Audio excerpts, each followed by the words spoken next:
বিএমএসে গোষ্ঠী কন্দল ফের রণক্ষেত্রে রূপ নিল শহর ধর্মনগর। দুই গোষ্ঠীর মধ্যে দফায় দফায় হামলা এবং পাল্টা হামলার ঘটনায় উত্তপ্ত এখন সংস্কৃতিরই শহর। এতে করে চরম আতঙ্কের মধ্যে দিন যাপন করছেন সাধারণ মানুষ। শাসক দলের শ্রমিক সংগঠনের দুই গোষ্ঠীর হামলা পাল্টা হামলায় প্রশাসনের ভূমিকা নিয়ে উঠছে প্রশ্ন। দীর্ঘদিন ধরে ধর্মনগর বিএমএসকে ঘিরে চলতে থাকা গোষ্ঠী কোন্দল ফের রক্তক্ষয়ী সংঘর্ষের রূপ নিল। রবিবার সকাল থেকে শহরের বিভিন্ন প্রান্তে দুই গোষ্ঠীর মধ্যে দফায় দফায় হামলা ও পাল্টা হামলার ঘটনা ঘটে।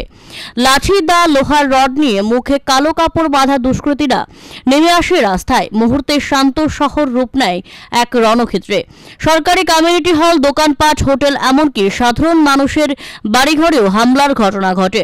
শহরতলির একাধিক এলাকায় ভাঙচুরের অভিযোগ উঠেছে। চরম আতঙ্কের মধ্যে দিন কাটাতে বাধ্য হন ধর্মনগরের সাধারণ মানুষ। উল্লেখ্য, দীর্ঘ এক বছরের বেশি সময় ধরে ধর্মনগর বিএমএস এর দখলকে কেন্দ্র করে চলছে দুই গোষ্ঠীর মধ্যে ক্ষমতা দ্বন্দ্ব। কোটি কোটি টাকার ব্যবসার নিয়ন্ত্রণকে ঘিরে বাড়ছে উত্তেজনা। এই সংঘর্ষ নতুন নয়, এর আগেও বহুবার দুই গোষ্ঠীর মধ্যে রক্তক্ষয়ী সংঘর্ষ হয়েছে। তবে যা সবচেয়ে উদ্বেগজনক তা হল প্রশাসনের নিষ্ক্রিয়তা। শহরবাসীর অভিযোগ, সংঘর্ষের সময় ধর্মনগর থানার কর্তব্যরত আধিকারিকরা কার্যত দর্শকের ভূমিকায় ছিলেন। তারা পরিস্থিতি নিয়ন্ত্রণে আনতে ব্যর্থ হওয়ার পাশাপাশি প্রয়োজনীয় পদক্ষেপ নেননি বলে অভিযোগ উঠেছে। স্থানীয় রাজনৈতিক মহলের একাংশের দাবি, প্রশাসন ইচ্ছাকৃতভাবে নিরপেক্ষ ভূমিকা নিচ্ছে না। অপরদিকে সাধারণ মানুষের আশঙ্কা, এই পরিস্থিতি যদি অব্যাহত থাকে তবে ভবিষ্যতে আরও বড় রক্তক্ষয়ী সংঘর্ষ ঘটতে পারে। এই পরিস্থিতি নিরসনে রাজ্য সরকারের হস্তক্ষেপ কামনা করছেন স্থানীয় বাসিন্দারা।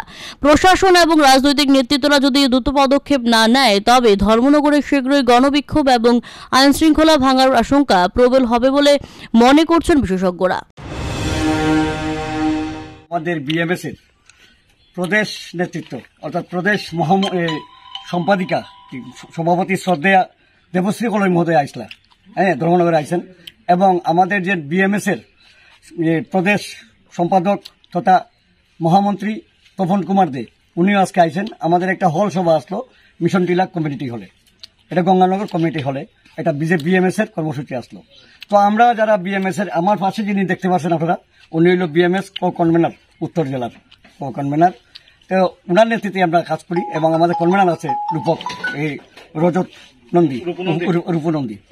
তো আমরা আজকে প্রোগ্রাম তারারেও নিমন্ত্রণ করা হয়েছে, তারারেও বিএমএস এর একটা অংশ, তারাদেরও নিমন্ত্রণ করা হয়েছে। সবাই মিলামিশে আমরা আজকে সভাটা সফল করতাম, কিন্তু একটা উগ্রবাদী মনোভাব নিয়ে, তাদের উগ্র মস্তিষ্ক উগ্র মনোভাব নিয়ে তারা আমাদের মিটিংয়ে অ্যাটেন্ড করছে না, তারা জয়েন করছে না, এবং তারা আমাদের ওই মিশনটি লাগিয়া আমাদের এখানে এই আমাদের আজকে যে সভাটা হল সভা, সেই সভাটারে একটা ভঙ্গ করার লিগা, নষ্ট করার লিগা তারা বহুত প্রয়াস চালাইছে। সেখান থেকে তারা বিফল হইয়া আইছে। এখানে যারা যারা দেখছে প্রত্যেকের বাড়িতে তারা হামলা হট্টগোল করছে। আমার বাড়িতে আইসে দেখেন 3টা গাড়ি এখানে রিটার্ন করা হয়েছে, এখানে 3টা গাড়ি অ্যাক্সিডেন্ট হয়ে গেছে অলরেডি। দেখেন এই যে গাড়িটা, এই গাড়িটা, আমি খুব গরিব মানুষ, এই গাড়িটা আমার নিজেরও না, এই গাড়িটা আরেকটা ছেলে, আমার এক ছেলের বন্ধু নতুন রিফাইন্যান্স হয়েছে, এই গাড়িটা নিজে চালানি শিখে আমার বাড়িতে থাকে, খুব গরিব, খুব কষ্ট করে রয়েছে গাড়িটা। আজকে গাড়িটারে তারা আইনা বাইঙ্গে দিয়ে গেছে। আমার গেট আপনারা দেখছেন, তারা হাতে দাও লোহার রড, যা আমি শুনতে পারছি, লোহার রড লম্বা লম্বা দাও হাতে নিয়ে আইয়া তারা এইভাবে গাড়িটাতে দেখছেন, গাড়িটা বাইঙ্গে সুরা ভঙ্গ করে দিচ্ছে। Report search India TNN।